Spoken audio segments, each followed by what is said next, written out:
what some teachers lack maybe is that actual experience of being unable to articulate what you're thinking due to language barriers. And I had the experience of tutoring for 4 months in Japan, and I got into that mindset and that culture shock and those periods of frustration when you can't say what you want to say, and when people interpret you in a certain way because you lack that ability to communicate. And that's related to the work in the prison as well. But I think moving forward as an educator, it's really emphasized that idea of student first, student centered, and to try to put yourself in their position before you try to teach that content. To me, the strangest thing was how many of them were close to my age, or even younger sometimes. Looking at people who are my age and seeing them in that context, to me, it made me think how easily it could have been me if I hadn't had the support and the resources I've had growing up. One person coming into this space, he really struggled with public speaking.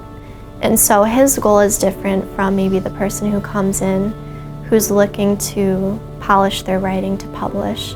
And that's different from the person who comes in who wants to write to reflect and unpack and use writing as more of a therapeutic tool.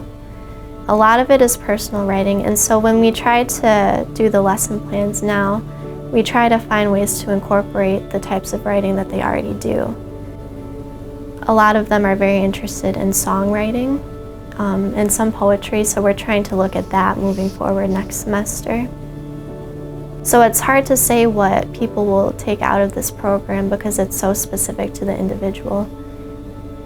But the only thing I think I can say that they'll get is a sense of community in a space that's relatively hostile, a place that doesn't really recognize their individuality or asks them to articulate their experiences in that way. They're able to do that and connect to one another in that space. As a student, I don't always remember the content that I've learned from my courses, but I always remember how my professors treated me and made me feel. And to me, that really aligns with my growth in this program. When I was first starting and I was first learning, it was so grounded in the teaching. But now when I look at what this work represents to me and to the men in this space and what they've shared, it's more about that idea of connection and being in this community.